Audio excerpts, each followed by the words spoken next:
Great success stories. That's the key to our success right there.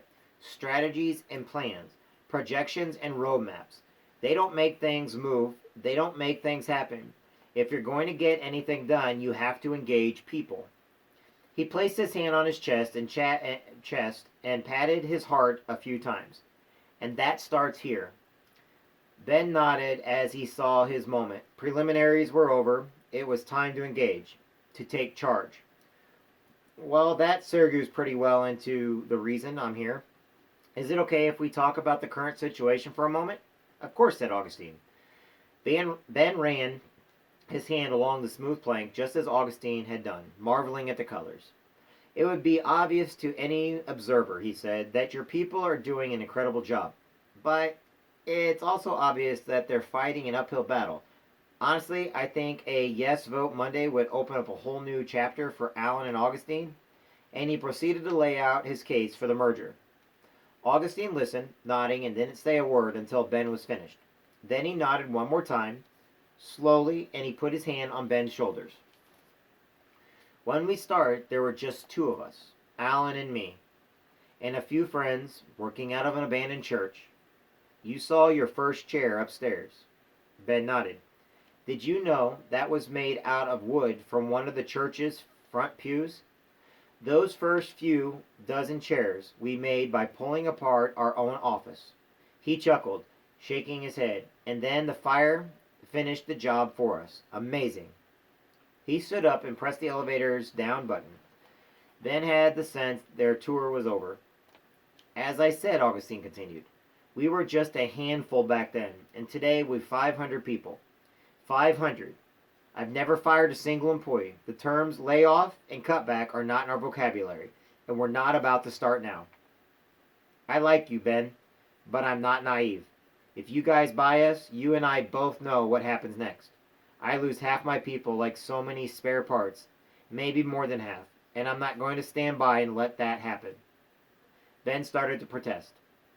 But as Augustine held up his hand to stop him, look, you've got your job to do, and I respect that. I have mine and my job. He nodded toward the halls and an airy open office space of the 6th floor where dozens of Allen and Augustine employees sat talking on phones to users of their fine chairs all over the country.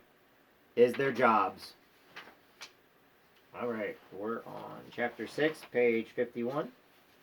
We'll do that one tomorrow. Hope everybody's still motivated. Yeah, I know I stay motivated a lot. Can't help it. That's who I am. All right.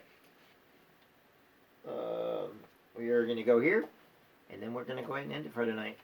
I'm going to say a couple things after I get done with this, and then we will go ahead and end it for tonight, and I will let a few people know a few things. This is by Phyllis Milchin.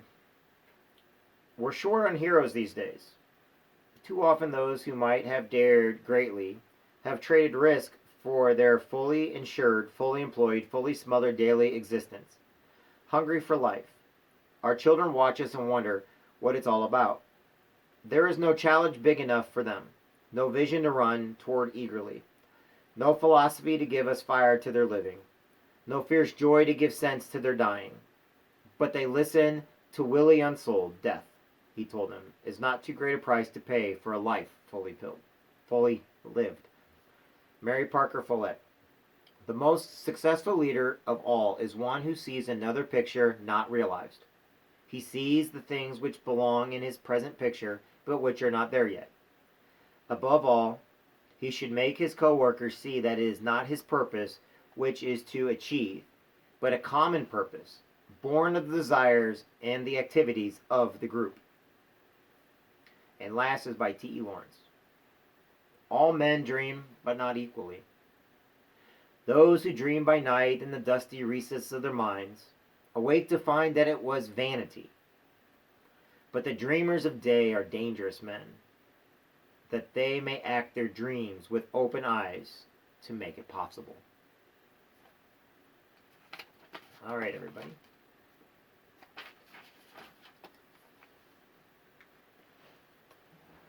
It's what's inside of each of us is where the greatness comes from. It's thinking outside the box and doing the most uncommon thing. In the Marine Corps, we have a saying: "Uncommon valor is a common virtue."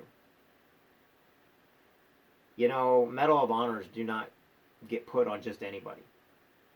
They don't get put on politicians. They don't get put on, people that get the keys to the city and stuff like that. A Medal of Honor is given to those that do the very thing that all of us can do, but we have made choices not to. Because when you make certain choices in your life, and this is what I think in today's world we all have to start doing. When you go into something, you have to not have a way back. When you go, your immediate response is, I'm doing this for the better good, and I will not survive this. It's not the physical aspect of you dying is what I'm talking about. It's when you do something is the person you were has to die. The person you want to be is just out there, but you have to take the hill. You have to grab the machine gun. You've got to fight off the enemy. You have to protect all those around you. You have to throw yourself on a grenade. Not a literal one. Please do not take me literally. I watched some of the greatest businessmen in business and how they got started and where they went to and where they became. And I saw the ones that were great and the ones that were just going over actions and they lost everything and they never tried again.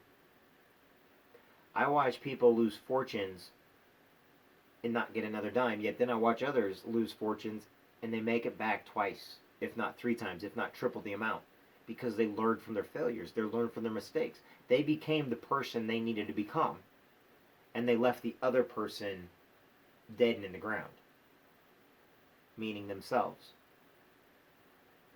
So many of you are afraid to realize or see your full potential. You're afraid because you have been taught over time not to do basic skills because it was there to protect you when you were small. But now that you're older, you're still doing those same habits. You're still going down the same road. You're still talking with the same people. You're still reading from the same scripture. You're still coming up with the same ideas without anything new. And the key to that is the word same. When you step outside your box, when you live outside, it means you're doing something different now. You have to learn to go down a different road and forget about the last road you went down. You have to think of new ideas and leave the other ideas in the past. When you go to a new business, you have to look at that business for what it is and what greatness you can bring to it, because your other one's gone now. So the point is this: nothing ventured, nothing gained. If you don't learn to step outside your box, if you do not learn to step outside your comfort zone, then it doesn't matter what you tell anybody. It doesn't matter what you say to anybody. And as I tell everybody to go and look at Art Williams on YouTube, the whole idea is, hey, Art, look at me now. Hey, Art, I'm going to do this. Hey, Art, no, but you didn't do it. Shoulda, coulda, woulda, if. It's kind of like I say when it comes to people going to join the Marine Corps. Every year around Memorial Day, around Veterans Day, around different times, you'd be surprised how many times in a month I get somebody that comes up to me and they tell me, well, I was going to join the Marines. I could have joined the Marines. Well, if I joined the Marines, I should have joined the Marines. I could have joined. Shoulda, coulda, woof. Shoulda, coulda, woulda, if. But never did. I was going to join the Army. I was going to join the Navy. I was going to join the Coast Guard. I was going to join this. I was going to do that. And every one of them's got an excuse. They're not bad people. But these, if you look at their lives, anybody that tells you this, and you look at their lives, you can see that they live within a comfort level. They never dared themselves. They never challenged themselves to get out to do it. They had the excuses on their mind. Then you look at a Medal of Honor recipient, or a Purple Heart, or somebody that got the Silver Star or the Bronze Star, or you look at somebody that retired from the military, or look at somebody that, They fought on. They did what others couldn't do. They fought with bullet holes in them. They fought with tourniquets. They fought, with fevers. They fought with the black fever. They never used health as a reason not to defend those that they cared about and to keep pushing forward.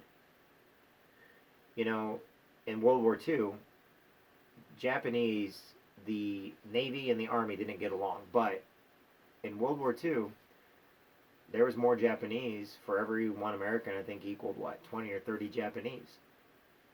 They were a superpower. They had a strength like no other. We could have very easily have said we're done. Germany was just, they took over France. They basically were beating the crap out of Russia. Great Britain was doing everything. They had their campaign down in Africa. And at any time, they could have said, we surrender and given everything to Germany, because Germany almost won the war. Let's face it, all these people, yes, Hitler was a drug addict later on. Who cares about that part?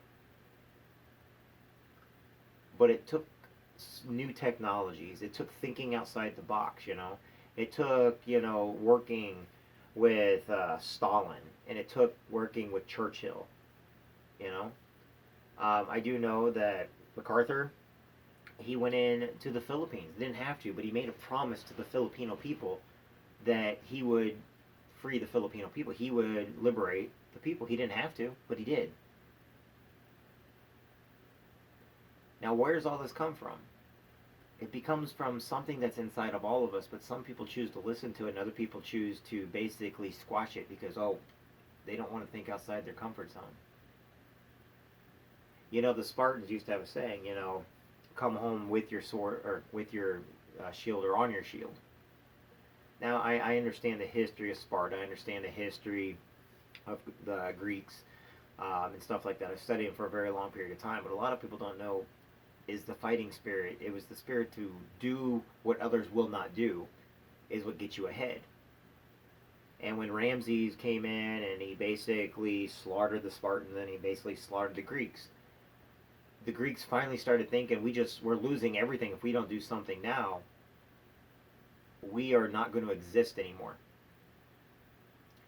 And what they did was, after the Battle of Thermopylae and everything, the Persians were starting to head back, and the Greeks finally decided to attack, and they finally got a game plan. If you ever want to read the story of why we have a thing called a marathon, the Greeks end up taking over the Persians. Now that's where you're starting to get into King Philip II, and then they started taking over most of the known world because they were basically giving freedom back. But the reason why Persia almost took over is because nobody wanted to live outside their comfort zone. They wanted things given to them. They wanted things handed to them. But by doing that, they became slaves. It doesn't matter if they let you keep your religions and everything else when you still have to answer to the state.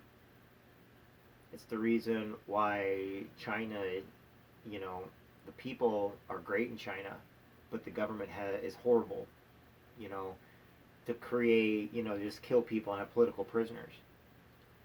You start looking at that, and you start looking at that's the reason why I look at all governments, as in when people get too much power, eventually people just like, oh, it's okay, they don't want to fight.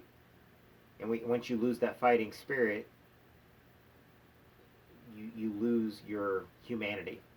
In business, you have to learn to fight and work, and to get the job stuff, you've got to learn to have that fighting spirit back. You've got to learn to keep pushing yourself every day. I create teams of people that are willing to fight, to think outside the box. I'm not always going to have the ideas that they have, and that's what makes my team so great. Every day you got to be great. Every day you got to push yourself. Every day you got to matter. Every day, every day, every day. Well, I'm going to take a break. Well, great, you just took a break. Good. Who cares? You're done. If you take a break or you give up, you're done. You got to start over again. Look at it like Tetris. If you don't keep going, you're not going to figure out the patterns. You can do it every day. You matter every day. You're important every day. That's what you need to learn. I don't care what country you're from. I think you matter. I don't care what color you are. I think you matter. I don't care if you're male or female.